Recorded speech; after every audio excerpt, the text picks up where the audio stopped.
Le Seigneur nous dit dans sa parole, selon l'évangéliste Jean, le chapitre 19 de l'évangile selon Saint Jean. Il est dit ceci à partir du verset 28. Après quoi, sachant que désormais tout était achevé, et pour que l'écriture fût parfaitement accomplie, Jésus dit, « J'ai soif ». Un vase était là, rempli de vinaigre.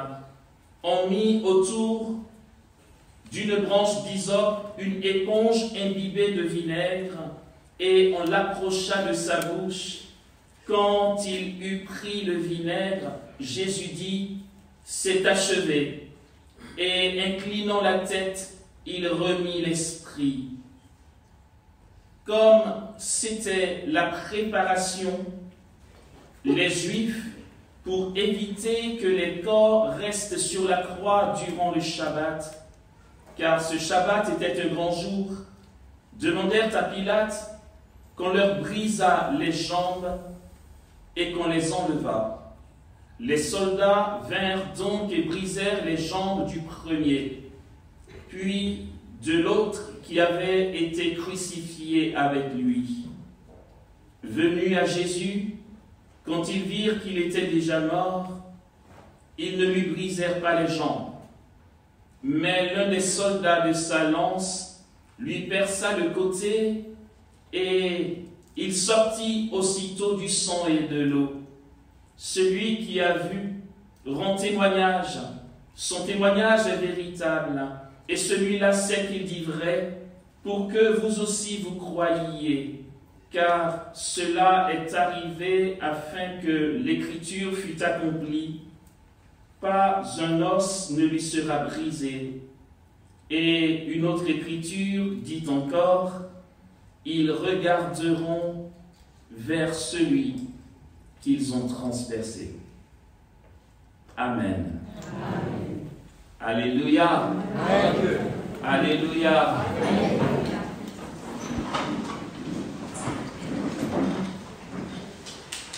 Merci d'être là aujourd'hui encore et merci à Jésus, notre Seigneur, qui permet ce moment. Bonsoir, frères et sœurs. Nous continuons la torture. J'espère que ça ne sera pas trop hard. Non, mais c'est beau la parole de Dieu, non, sérieusement. C'est beau de découvrir, découvrir les mystères de l'amour de Dieu, j'allais dire, mais ça reste encore un peu prétentieux de le dire, mais c'est beau de laisser l'Esprit Saint nous enseigner par l'Église. C'est vrai que nous appréhendons mieux la manifestation de l'amour de Dieu pour nous lorsque nous abordons les Écritures et ce qu'elles comportent comme sens profond que donne le Saint-Esprit. Hier, nous parlions de Dieu qui est mort. Aujourd'hui, il s'agit de Dieu mort, mais qui est descendu aux enfers. Voici un texte que nous venons d'entendre, un beau texte selon l'évangéliste Jean. Qui est Dieu en réalité ? Il y a un texte de la liturgie des heures que j'aime beaucoup qui dit dans son refrain « Qui est Dieu pour nous aimer ainsi ?» Qui est Dieu en réalité ? Qui est ce Dieu transparent ? Ce Dieu totalement don ? Ce Dieu qui n'est pas énigmatique ? Le mystère n'est pas une énigme. Si il y a le mystère de la Trinité, le mystère de Dieu, tout simplement, ce n'est pas que Dieu fasse des cachotteries. C'est simplement nous qui n'avons pas encore, qui ne sommes pas encore parvenus à cet état pour le voir se déchirer, pour voir ce qui est. Dieu se donne, Dieu ne retient rien, Dieu ne voile rien. Nous sommes nous-mêmes voilés par nos refus de lui. Et c'est lorsque nous décidons à avancer dans la vie d'union à son cœur que le voile se découvre progressivement et que nous parvenons à voir l'invisible. Thérèse d'Avila nous dira dans les différentes étapes du château intérieur qu'à la 4e demeure, l'âme commence à percevoir la réalité du royaume et nous entrons de plus en plus dans la vision de l'invisible. Dieu ne retient rien, il ne cache rien. Dernièrement, j'ai livré un tableau, je suis un livreur et artisan et livreur, vous voyez. J'ai livré un tableau à un client, c'était en Côte d'Ivoire, qui m'a commandé un tableau assez relativement grand, qui était un abstrait. Alors, un abstrait, le but d'un abstrait, c'est d'abord un tableau décoratif qui n'a pas de figuration particulière et face auquel on peut donner toutes les interprétations selon ce qui nous touche. Et donc, je lui ai fait son abstrait, mais j'ai quand même réalisé une figuration, quelque chose de figuratif, mais qui ne paraît pas figuratif. En fait, j'ai fait un zoom sur la plaie de Jésus, ok? Vous imaginez un tableau qui fait 2,80 m, et j'ai fait un zoom sur la plaie. Vous voyez ce que c'est une plaie? Une plaie, c'est une plaie, quoi. Voilà. Et donc, le zoom sur la plaie, ça fait que le tableau devient abstrait. Alors, sa femme m'a dit, tu veux bien nous expliquer cet abstrait? Et je lui dis, c'est un zoom sur la plaie du cœur de Jésus. Oh, d'accord. J'ai dit, voilà. Et un autre qui était là a dit, mais au fait, quand on parle du cœur de Jésus transpercé, c'est parce qu'il nous donne son eau vive, mais est-ce qu'il y a une plaie? Je dis, mais attends, heureusement, oui, heureusement qu'il y a une plaie.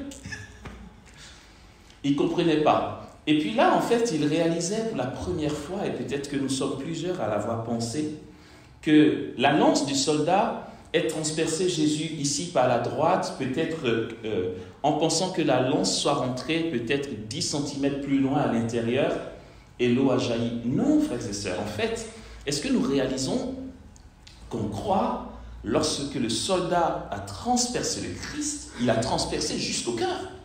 Par la droite, la lance a traversé depuis là, traversé toute sa poitrine jusqu'au cœur.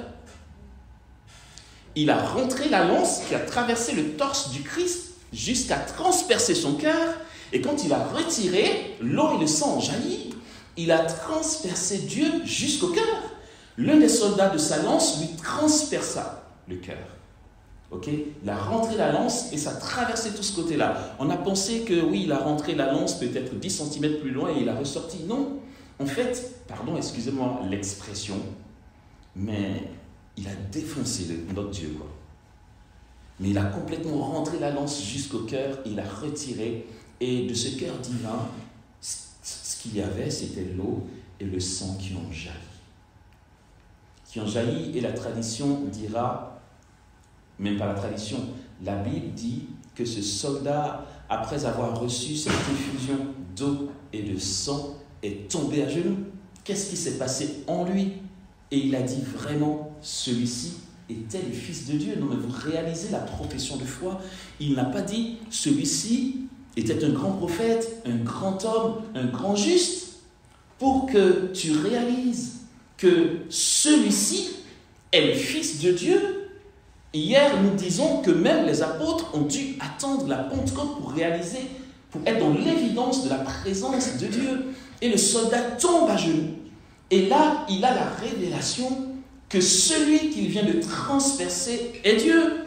L'évangéliste Jean nous fait savoir que ceci s'est passé pour que la parole de l'Écriture se réalise. C'est écrit en Zacharie. Ils regarderont vers moi celui qu'ils ont transpercé. Le soldat tombe à genoux. Or, l'apôtre Paul est clair. Nul ne peut confesser que Jésus est Seigneur si ce n'est par le Saint-Esprit. Ce qui a jailli du cœur de Jésus, cette eau et ce sang, était le don de l'Esprit.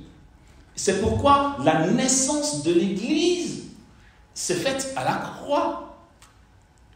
La naissance officielle de l'Église, ce fut la Pentecôte, mais la naissance officieuse de l'Église, c'était à la croix. La Pentecôte officielle, c'était 50 jours après Pâques, mais la Pentecôte officieuse, c'était à la croix.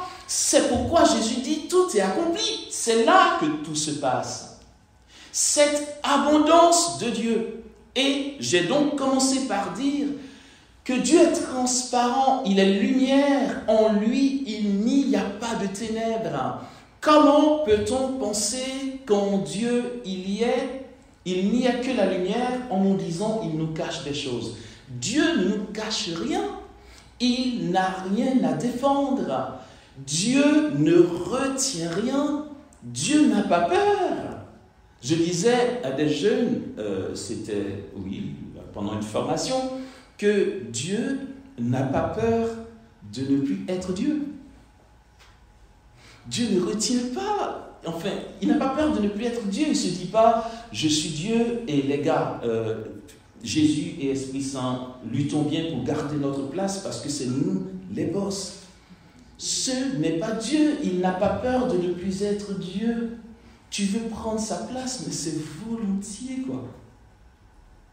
Comme disait un jeune au JMJ en Italie, lors d'une catéchèse, voyez, au JMJ, il y a des millions de jeunes, mais il y a pas mal de jeunes qui sont là, pas spécialement par conviction, ils viennent parce que les potes sont venus. Alors celui-là, il disait, ouais, c'est bien beau de prier, de faire des sacrifices, d'être charitable. À cause de lui, il est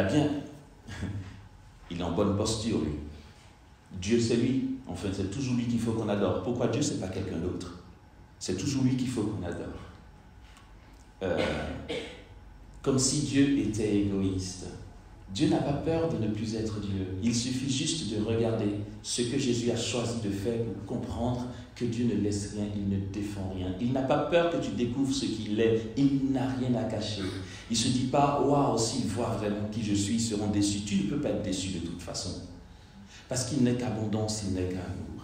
La pauvreté de Dieu. Hier, nous parlions de ce Dieu qui se suffit à lui-même, mais qui n'a pas retenu cette capacité-là et qui s'est donné pour que nous ayons la vie. Et là, nous voyons la pauvreté du Verbe. Jésus est d'une telle pauvreté, il est d'une telle humilité, il dit, apprenez de moi que je suis doux et humble de cœur. La définition de la douceur, c'est se laisser crucifier. Nous manquons de douceur parce que nous n'arrêtons pas de nous défendre face aux autres. Nous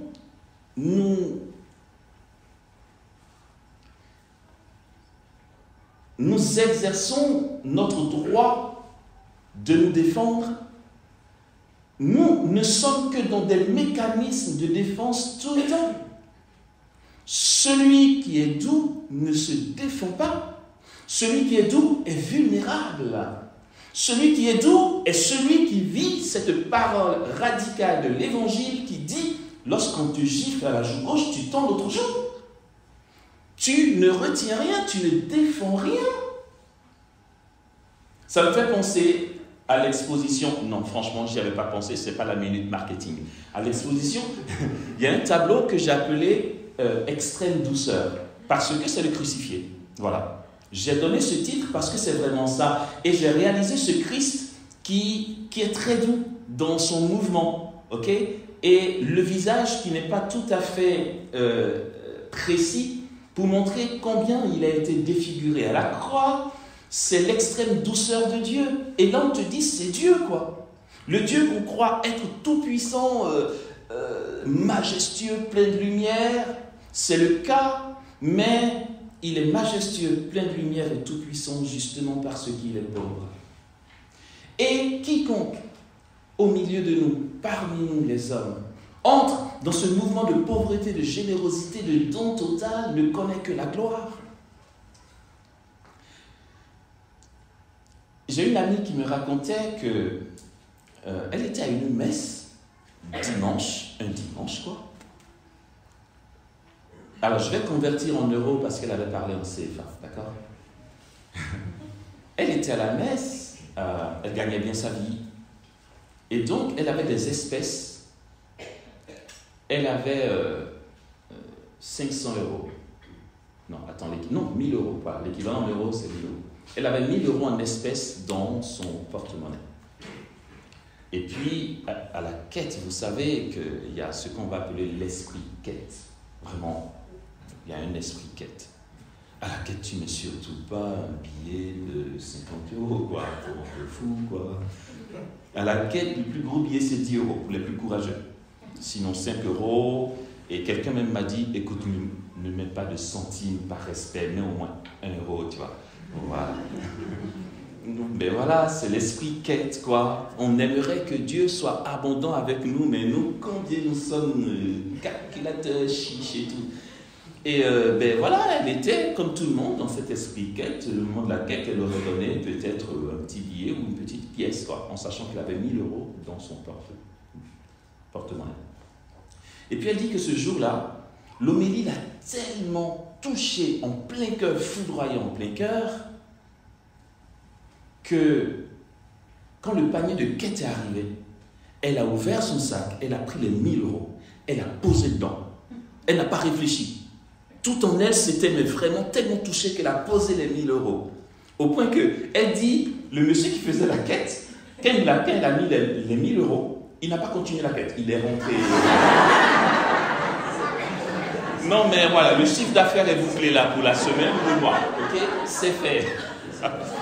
Bon, je peux comprendre aussi que par prudence, il ne voulait pas avancer avec une telle somme, mais bon, tout est-il que le gars, il a fait demi-tour, quoi. C'est bon, c'est réglé, il est parti. Elle a fait ça comme ça. Elle n'attendait rien, c'était un élan de cœur, elle voulait donner, elle a donné. Elle ne s'est pas dit, ouais, Dieu va se souvenir. Non, pouf, parce que l'homélie l'a tellement foudroyé en plein cœur qu'elle a donné. Non, mais regardez, ce n'est pas un système, mais c'est une logique dans l'amour de Dieu.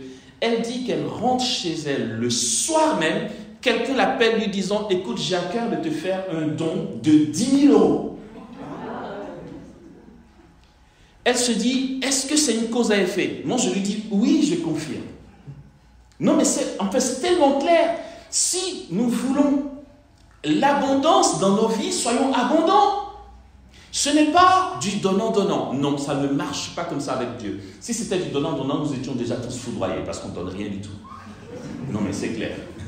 Ce n'est pas du donnant-donnant. C'est une logique. C'est que Dieu est circulation d'amour. Dieu donne. Dieu se donne et il se déverse. Les 10 000 euros qu'elle a reçus n'ont pas été fabriqués dans l'instant. C'est que nous sommes riches en Dieu. Il y a déjà cette richesse qui nous attend en Dieu, que nous ne constatons pas parce que le canal qui véhicule cette abondance est bouché par nos refus de donner. Dès que tu donnes, pouf, tu débouches le tuyau et l'abondance coule.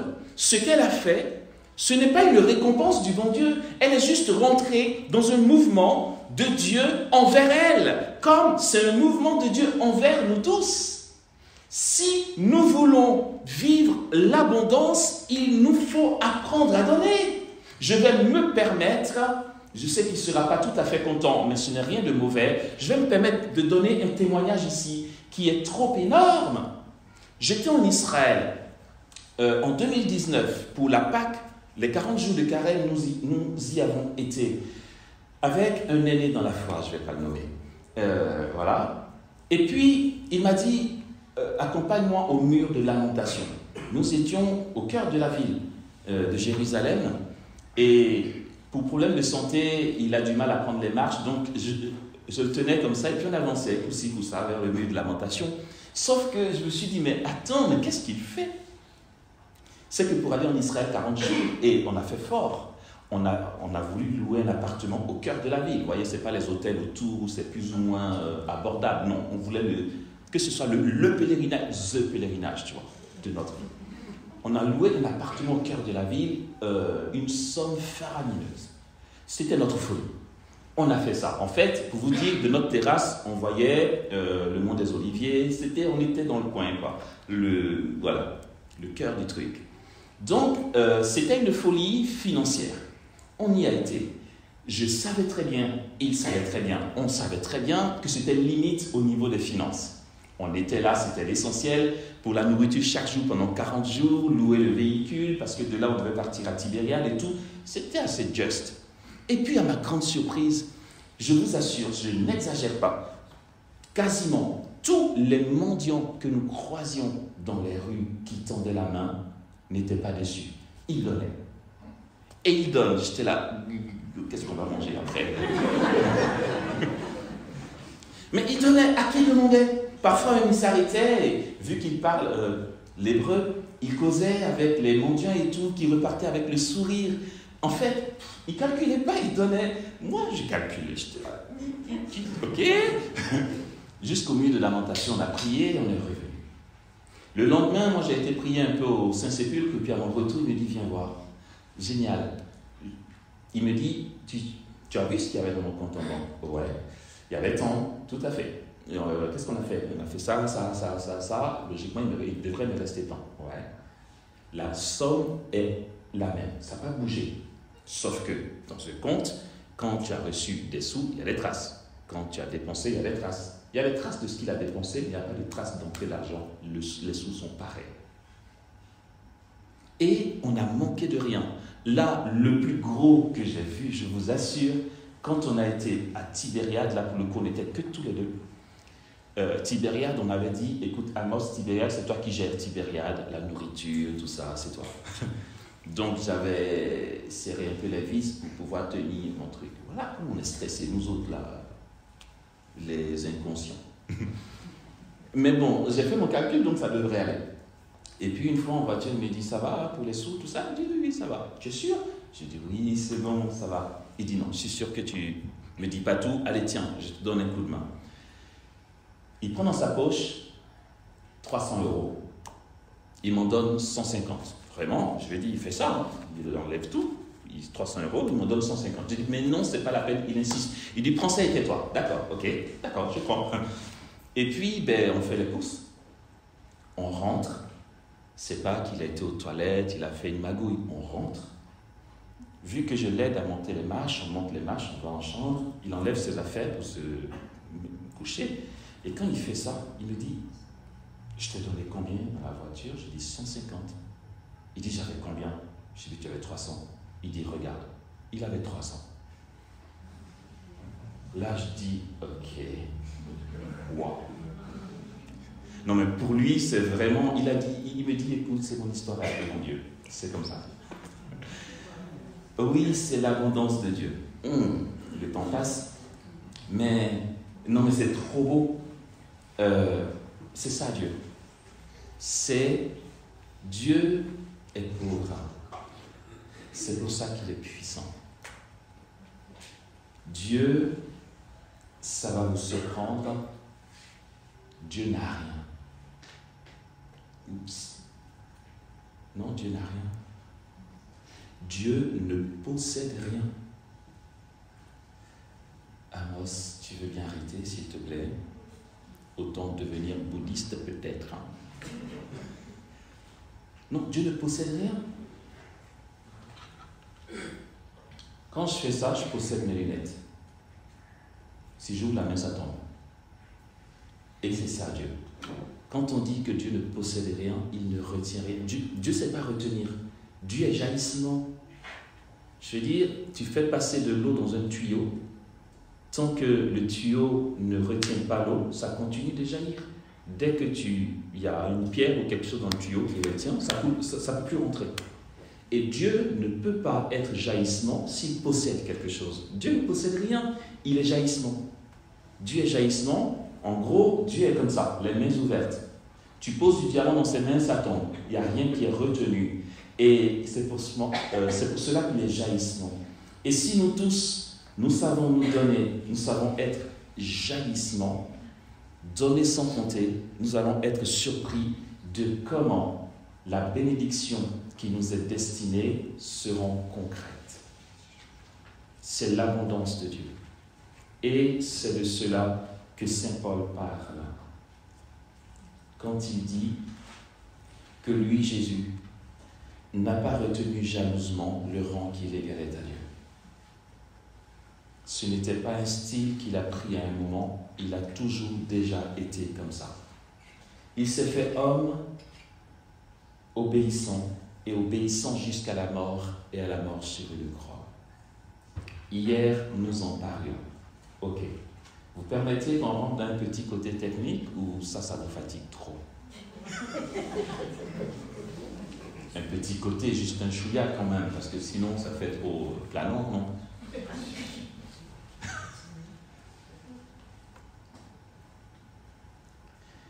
C'est un mystère énorme. Comme dit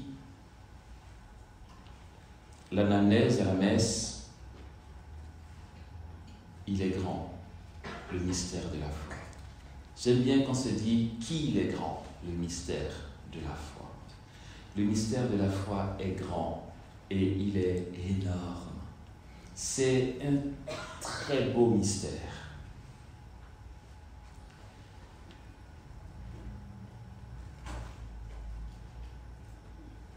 Ok. Jésus, vrai Dieu et vrai homme, dans l'incarnation, vient pour détruire la mort. Et il dit, je suis venu jeter un feu sur la terre et quel n'est pas mon désir qu'il soit déjà allumé. Il continue en disant, je dois être baptisé de baptême et quelle n'est pas mon angoisse jusqu'à ce qu'il soit consommé. Il parlait de sa passion. Cette passion sur laquelle nous allons faire un petit zoom maintenant. Ok, c'est le petit côté technique. Mais pour ça, il me vient cette petite histoire. C'est la parabole du fils prodigue. Nous connaissons cette parabole? Oui? Ok. Là, c'est la parabole du fils prodigue version iPhone. Oui, plus proche de notre réalité. Revisité, mais c'est une parabole. Mais je la trouve très belle. C'est une vieille parabole que j'ai entendue qui est très très belle. Contrairement à la parabole du fils prodigue qui est biblique, dans cette parabole que je vais donner ici, le fils aîné n'est pas aussi amer que le premier fils aîné. Il s'agissait d'un père qui avait 2 garçons. Le père est riche, il a de grands biens. Il a 2 beaux garçons. Ces 2 garçons se ressemblent beaucoup. Ils sont beaux, bel hommes. Non, beaux hommes.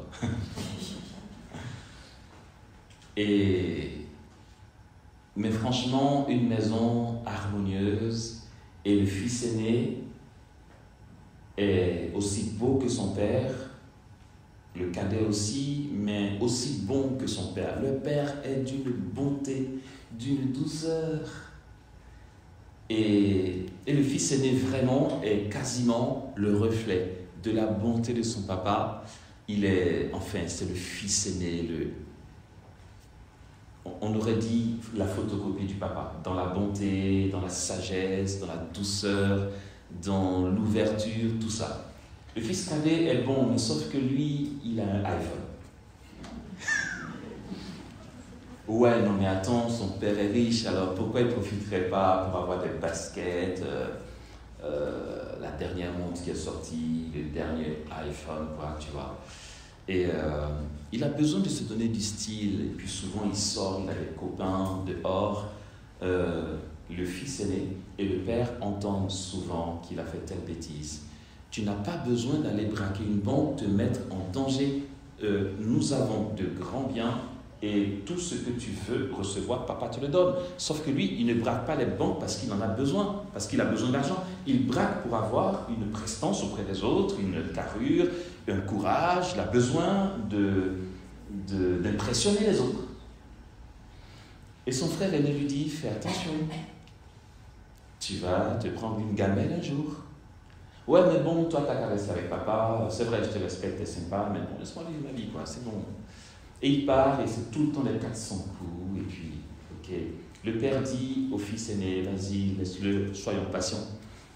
Ils sont très bons avec lui. Jamais ils ne le jugent, ils ne le condamnent pas quand il vient à la maison, il est accueilli, enfin, voilà, quoi. Quelle parabole du fils prodigue, incroyable. Et puis, un jour qu'il va encore braquer une banque, ça se passe mal, les autres sont partis et il est resté. Il a été saisi par un des employés, il a pris peur, mais il n'arrivait pas à se dégager. Et puis, il a utilisé le moyen fort. Il a dû poignarder l'employé de la banque pour pouvoir se dégager. Sauf que pendant son agonie, la victime est restée accrochée à lui, se débattant. Et donc, tout son sang, enfin, il était maculé de sang de la victime. Il a pris peur. Ils ont alerté les flics et il s'est mis à fuir dans le quartier. Vous voyez, c'est une parabole fun, hein? Enfin, très moderne en tout cas. Et puis il court vers la maison et puis il entre en fracas. Et papa est là et le fils aîné est là. Les deux sont vêtus de blanc, ils sont tout beaux, tout sages, tout doux, tout bons, quoi. Et là ils disent, de quoi parle le texte, mon gars? Pourquoi t'es maculé de sang? Il est tout essoufflé, apeuré, angoissé, il tremble, il pleure, enfin il a fait la bêtise de sa vie, il vient de commettre un meurtre, les gens savent. Et il leur explique. Qu'est-ce qu'on peut faire? Il va falloir que tu payes, quoi. Et le père regarde le fils aîné. Le fils aîné regarde le père. Et le fils aîné acquiesce auprès du père, de la tête. Ils ont tout compris tous les deux. Le fils cadet ne sait pas ce qui se passe. Il lui dit, ok, on entend les sirènes. Ils arrivent. Tu vas certainement être condamné. Le seul moyen, c'est que tu me passes tes vêtements maculés de sang. Quoi? Son frère aîné dit, passe-moi tes vêtements maculés de sang.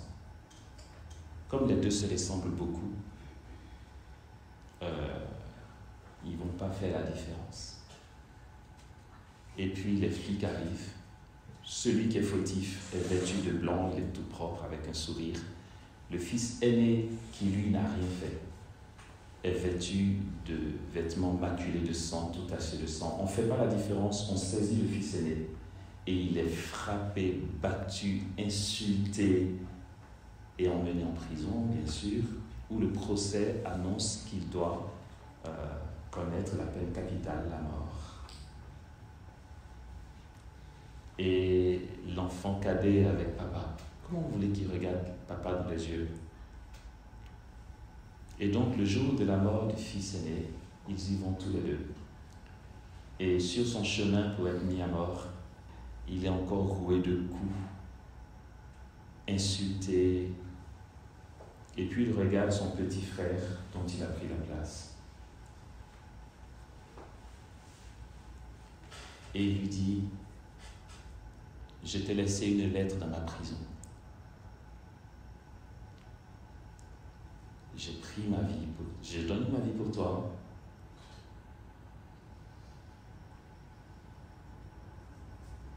Je crois en toi. Tu feras de sorte que je ne sois pas mort pour rien. Cette lettre que son frère lui a laissée quand il a commencé à la lire, elle ressemblait à l'Évangile. Peut-être que ton frère aîné est mort pour rien. Il est mort décapité et que ça ne te fait rien du tout. Tu continues d'aller braquer les banques. Tu fais comme s'il n'avait jamais existé. Parce que ce n'est pas le frère de tout le monde, c'est ton frère à toi. C'est pas le Jésus de tous les chrétiens, pour dire, si aujourd'hui je n'ai pas aimé, il ne me verra pas spécialement. Il y en a d'autres qui vont aimer. Or, aujourd'hui, je ne vais pas à la messe, les autres y seront. Je ne vais pas me convertir maintenant parce que, de toute façon, nous sommes nombreux. Je me convertirai demain. Ce n'est pas le frère aîné d'une multitude. C'est ton frère aîné qui, pour ton péché, est mort et qui t'a donné la vie sauve. C'est la manifestation extraordinaire de ce que Jésus a fait.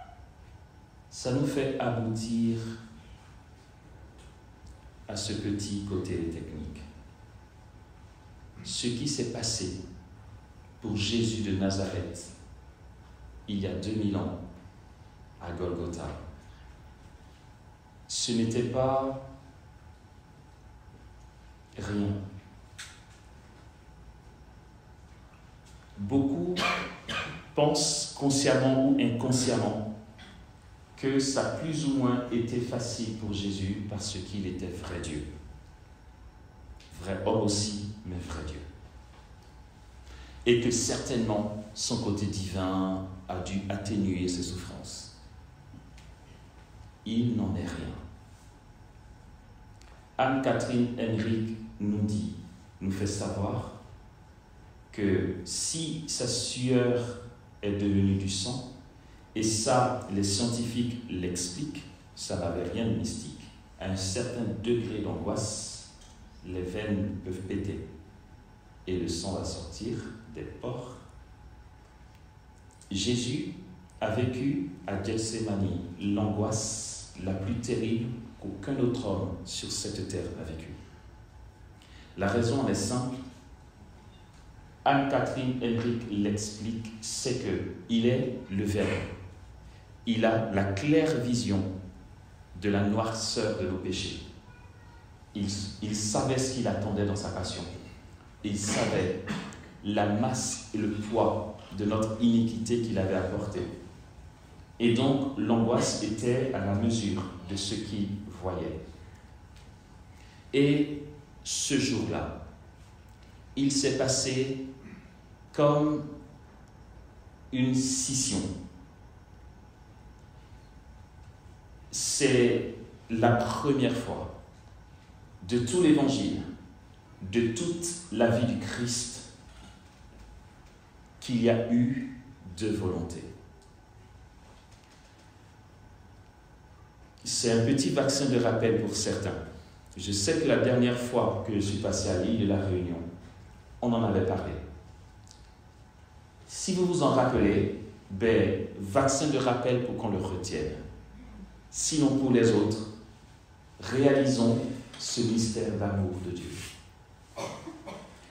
À aucun moment dans la vie du Christ, depuis sa naissance jusqu'à sa mort, à l'exception de Gethsémani, Jésus n'a dit « je veux et tu veux », parlant de lui et de son Père. Il dit à ses disciples, « ma nourriture est de faire la volonté de celui qui m'a envoyé ». La volonté du Père et celle du Fils ont toujours été en phase sans aucune hésitation. Et d'un coup, alors que nous n'y prêtons pas spécialement attention, à Gethsémani, c'est la première fois de toute la vie du Christ qu'il dit « Père, s'il est possible que cette coupe s'éloigne de moi, cependant, non pas comme je veux, mais comme tu veux. » En fait, ce que je veux, pour le coup, est différent de ce que toi, tu veux. C'est la première fois. Je dis ça bien. Jésus dit, non pas comme je veux, mais comme tu veux. Non pas selon ce que moi je souhaite, mais selon ce que toi tu souhaites. Il y a ce que le Père veut, il y a ce que lui veut. C'est la seule, la première fois et la dernière fois de toute la vie du Christ qu'il y a cette séparation. En sachant bien que la différence de volonté entre Dieu et nous, pourquoi nous avons du mal à rentrer dans la volonté de Dieu, parce que ça nous coûte, ça nous demande de renoncer, ça nous dérange, on ne veut pas toujours entrer dans ce que Dieu veut, on s'y efforce bien sûr, mais franchement faire la volonté de Dieu chaque jour, on est tous témoins que c'est un peu beaucoup chaud patate. Ça, c'est le fait du péché. C'est le péché qui va faire que nous aurons une volonté différente de celle de Dieu. Jésus n'a pas péché, Marie n'a pas péché. L'Évangile ne nous dit pas que de la vie de Marie, elle ait eu une volonté différente à celle de Dieu. Nous avons, pour ceux qui étaient à la première session, parlé de la plénitude de l'Esprit dans la vie de Marie. C'est cette docilité chaque jour jusqu'à son Assomption. Jésus n'a pas péché. Et donc, ça ne lui est pas difficile de faire la volonté du Père. Ce coup-ci, oui. Ok. Petit schéma. La différence de volonté entre Dieu et l'homme est le fait du péché. Ok. Jésus n'a pas péché, donc ça ne devrait pas exister pour lui. Il se trouve qu'à Gethsémani, c'est le cas. Non pas ce que je veux, mais ce que tu veux. Hop. Pourquoi donc? Pour la simple raison que là, Jésus vit les conséquences du péché. Oups. Jésus a connu, et c'est pourquoi il peut me faire miséricorde, Jésus a connu à Gethsémani, pour la première fois, ce que ça fait à Amos quand sa volonté est différente à celle de Dieu. Comment il a fait pour le connaître? Parce que à ce moment-là, il a pris sur lui les péchés de Amos. Mais pas que les péchés d'Amos, les péchés de tout le genre humain, à savoir depuis Adam jusqu'à la dernière personne qui va naître. Il a pris le péché et les conséquences des péchés de chaque homme. Et là, le Verbe est face au Père et à l'Esprit Saint. Dans la Trinité, regardez l'énormité de la pauvreté de Dieu. C'est le pape Benoît XVI qui nous l'explique. Je suis sur un chemin pointilleux, donc je fais attention à mes mots. C'est le pape Benoît XVI. Vous pourrez découvrir ce que je dis là dans un bouquin qu'il a écrit appelé Jésus de Nazareth. D'accord? Voilà. Il explique ça. Là, le Verbe qui a pris chair de Marie a une volonté différente de celle du Père et de l'Esprit. Et là, il négocie son sort. Il dit, les gars, c'est chaud. C'est un peu difficile. Et il a compris ce que nous vivons. C'est pour ça aussi que aujourd'hui, rien ne peut contre la profondeur de la miséricorde de Dieu.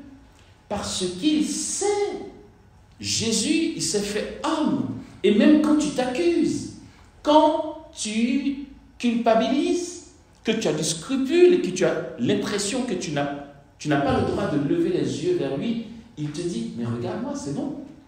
Pour toi, je me suis fait homme et je sais ce que tu vis. J'ai pris sur moi tout ça. Alors, ce qui est beau, c'est que le oui de Jésus, nous comprendrons donc que le oui de Jésus à son Père, quand il embrasse sa croix, n'est pas le fait de son humanité qui a été en phase avec la volonté de Dieu. jusque-là. Je dis ça d'une autre manière. Jésus a dit oui à sa passion dans mon état à moi. Il a dit oui à sa passion dans ton état à toi. Pas en tant que Verbe dans son humanité qui n'est influencé par aucune conséquence du péché. Là, pour le coup, toutes les conséquences du péché, tous les dégâts que peuvent causer le péché, il le vivait. C'est pour ça qu'il dit, c'est l'heure des ténèbres. Quand tu pêches, quand Adam a péché, toute la catastrophe que cela peut produire, il l'avait sur lui. Et donc, Jésus, qui est l'agneau de Dieu, qu'on mène à l'abattoir, qui se fait docile jusqu'à la croix, l'est avec toute la difficulté qu'implique un état de péché. Il fallait qu'il en soit ainsi pour que les conséquences de nos péchés, les pouvoirs de nos péchés soient affaiblis et brisés. Finalement, ce n'est pas une victoire fictive ou encore décollée de notre réalité à nous. Aujourd'hui et désormais, nous pouvons dire oui à Dieu, parce que lui l'a traversé et que le démon n'a plus autant de prise sur nous qu'avant la passion du Christ. Jésus prend sur lui mon refus de Dieu. Il prend sur lui notre refus de Dieu, notre incapacité à dire oui à Dieu. Nos peurs, nos angoisses, nos tristesses, tous nos états. Et je le répète, quel que soit ton état, ne va pas croire que ton cas est ce qu'il y a de pire sur la terre. Oh, t'avances pas trop vite. Je le redis, personne dans toute l'histoire de l'humanité n'a autant agonisé que Jésus. Donc finalement, quand je suis angoissé, quand je me sens fébrile, quand je me sens découragé, que je suis triste, je me rappelle que ça n'atteint pas une seule seconde ce que Jésus a pu vivre. Finalement, je ne suis pas le plus à plaindre de tous les hommes. Il a pris ça et il l'a traversé. Il a dit oui avec mes incapacités. Et il a rejoint, vécu la volonté du Père alors que c'était séparé. Tant que c'est en phase, il n'y a pas vraiment de, je veux dire, c'est pas qu'il n'y ait pas de mérite, mais la douleur du renoncement ne se fait pas sentir. Mais quand ton Père dit « sors pas », et que toi tu veux sortir, tu fais le choix d'obéir, mais ça te coûte tellement de rester à la maison. C'est différent de quand tu as fait le choix. Ce dimanche, je ne sors pas. Et ton père dit, ne sors pas. Oui, bien sûr, papa, je ne sortirai pas parce que vous êtes d'accord. Ça ne te coûte rien.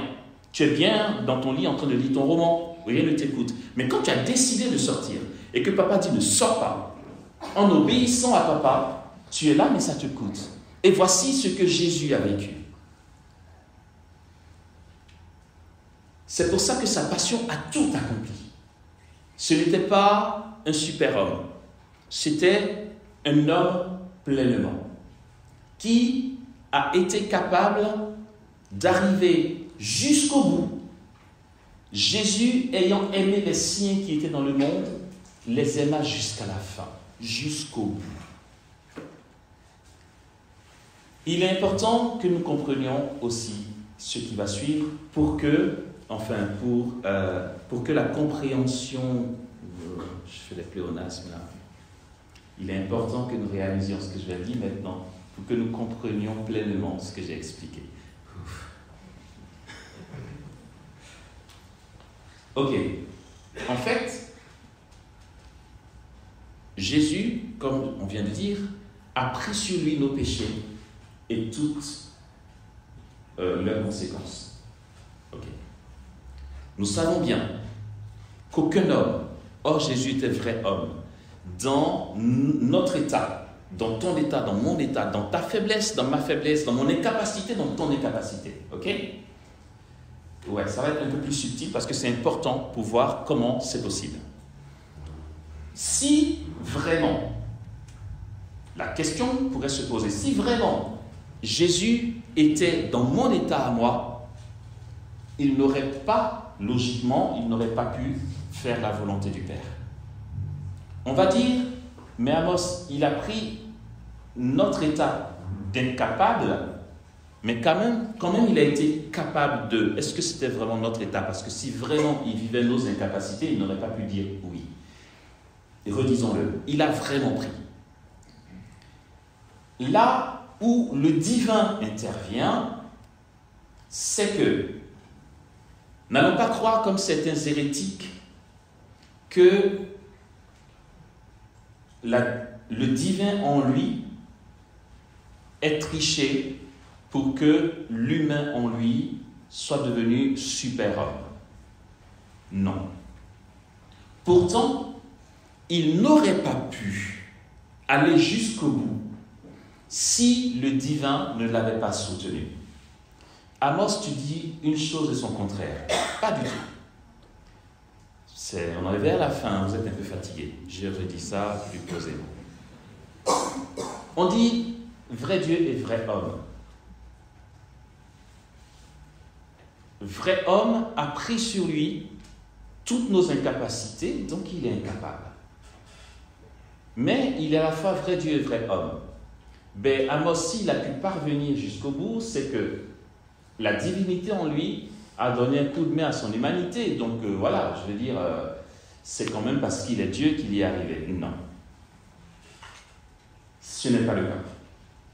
Ce n'est pas le cas. Retenons ça. Pourtant, le divin a été la raison pour laquelle son humanité a été jusqu'au bout. Ce n'est pas un pléonasme, enfin, ce n'est pas une contradiction. J'explique. Si le divin en Jésus est la raison pour laquelle il est parvenu à la mort, ce n'est pas parce qu'il a triché, c'est simplement parce que tout homme, comme vous et moi, a le droit d'invoquer la force divine. L'humanité du Fils de Dieu s'en est remis au divin, s'en est remis à son Père, s'en est remis à l'Esprit, car comme il dit, sans moi vous ne pouvez rien faire. Sans Dieu, l'homme ne peut rien faire. Je redis ça en une phrase simple et on va comprendre. Je sais que ce soir vous êtes fatigués au possible. Ah là là. Non, mais j'ai fait exprès pour que dans vos cauchemars, vous me voyez un peu. Non, dans vos songes merveilleux, comme ça vous allez me voir. Ok. Les dégâts dus au péché originel sont réels et l'homme, toi, moi, nous ne pouvons pas relever le défi, c'est clair. Si Dieu n'intervient pas, on ne peut pas relever le défi. Il se trouve que l'humanité du Christ s'est fait pécher. Ça, c'est très tendu quand on dit ça. Dieu, Jésus, qui n'a pas péché, s'est fait pécher. Il ne s'est pas fait pécheur, il s'est fait pécher. Comme si le concept péché, il avait pris carrément. Il s'est fait pécher pour que nous devenions justice de Dieu. Et donc, nous savons que sans Dieu, le péché a des dégâts irréversibles. Jésus a pris ces dégâts qui sont censés être irréversibles et a pu triompher malgré tout parce que la grâce l'a soutenu, comme la grâce peut te soutenir. Donc ce n'est pas parce qu'il s'en est remis à son Père et que son Père l'a réconforté par la présence d'un ange à Gethsémani qu'il a triché. C'est comme tout être humain qui en appelle à la grâce. Et c'est ce que Jésus a fait, et c'est ce qu'il nous invite à faire, parce qu'il a remporté la victoire en ayant dit oui à son Père, avec ce que je suis, En fait, quand il dit oui à son Père pour sa passion, c'est toi qui dis oui à Dieu. C'est pour ça que les pères de l'Église vont dire qu'il nous a rendus capas Dei, capables de Dieu. Ce qui n'était pas possible avant. Il nous a rendus capables de Dieu. C'est ainsi qu'il embrasse la croix. Ma vie, nul ne la prend, c'est moi qui la donne.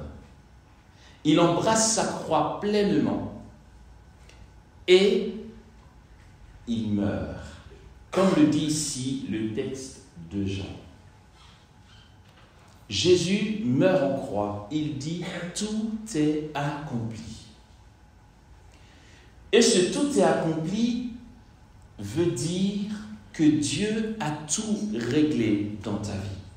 Il a traversé toute ton humanité, toutes tes souffrances, tes peurs, tes angoisses, tes appréhensions, ta peur de l'avenir, ta peur de manquer, tes douleurs, ta maladie. On se dit, est-ce que Jésus est tombé malade, lui qui n'a pas péché, puisque la maladie est une conséquence du péché? Je veux dire, évidemment qu'il est tombé malade. Quand on te flagelle et que les plaies commencent à devenir du pus et que, enfin, ou encore c'est infecté, c'est une maladie. Mais il est tombé malade par solidarité, au moment de la passion, bien sûr. D'accord ?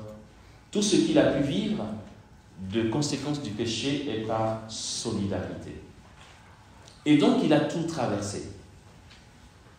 C'est tout le sens aussi de la descente aux enfers. Jésus meurt et descend aux enfers. Attention, ce n'est pas dit en enfer, c'est dit aux enfers. Voilà, il faut faire la différence entre les deux. Il y a l'enfer et il y a les enfers, qu'on va aussi appeler le Sheol ou l'Hadès. Le Sheol ou l'Hadès, c'est le lieu du séjour des morts. Aucun homme, ni Abraham, notre père dans la foi, qui était juste, ni Élie, ni Élisée, ni Samuel, aucun ne pouvait avoir accès au paradis tant que Jésus n'était pas mort. Du coup, tous ces justes-là étaient au séjour des morts et attendaient leur rédemption, comme nous tous. Alors, quand Jésus meurt, et ce sont mes derniers mots, quand Jésus meurt, entre la mort et la résurrection, il était où? L'Église croit qu'il était aux enfers, dans le séjour des morts, où, d'après l'Église, il a été annoncé la bonne nouvelle. Jésus a été prêché la bonne nouvelle aux pauvres. Je nous laisse sur ce beau mystère, c'est qu'on va dire, ah mais tiens, pour eux ça n'a pas duré, chez nous il est resté 33 ans, chez eux il est parti que 3 jours, il a prêché, ils ont tout compris. Mais tu sais, après la mort, ce n'est plus le même temps que nous. Il a prêché de manière suffisante pour faire sortir nos premiers parents qui attendaient au séjour des morts et les a conduits vers son Père dans la gloire. Cette descente aux enfers pour racheter nos parents qui attendaient correspond aussi à la descente de Jésus dans les profondeurs de ton être. Toi qui penses que peut-être dans ta généalogie, il y a quelque chose qui a été tissé, scellé, qui est irréversible. Ouais, mais tu sais, mon père, mon grand-père, mon arrière-grand-père a fait ci, et maintenant je suis obligé de faire ci, ou je suis conditionné, etc. Tout ça n'a plus aucun poids devant la puissance de la rédemption du Christ, puisqu'il est descendu dans toutes nos noirceurs et nous a fait remonter victorieux en ayant brisé toute cette puissance-là. Amen.